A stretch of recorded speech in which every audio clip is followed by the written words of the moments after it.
আলম সোনা হলো পাঞ্জাবি পরে ঘুরো ঘুরো করতে আসছে। সকালে আসতে পারিনি, কিন্তু ভাগ্য খারাপ, গুড়ি গুড়ি বৃষ্টি পড়তেছে।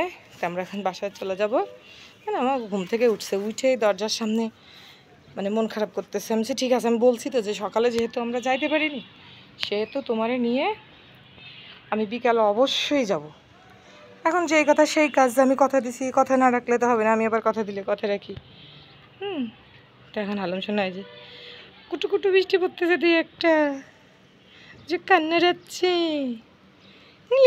না মাশাল্লাহ বলবেন সবাই, মাশাল্লাহ বলবেন, মাশাল্লাহ মাশাল্লাহ। আল্লাহ তুমি ওরা সুস্থতা দান করো, ওই জন্য সুস্থ। সকালে প্রচণ্ড রোদ ছিল, যেহেতু ওর গায়ে প্রচুর অ্যালার্জি, যার কারণে আমি ওরে নিয়ে আসি না। একদম 6:30 বাজতে বাজতেই দেখি যে সূর্য একদম মাথার উপরে, আরও আগে নিয়ে আসতে হতো, তো সেই জন্য নিয়ে আসি না। আর এখন এই যে বিকাল, তো দুই একটা গুরু গুরু একটু গুরু গুরু বৃষ্টি পড়তেছে। আমার সোনা এতে ঝাড়া দিল।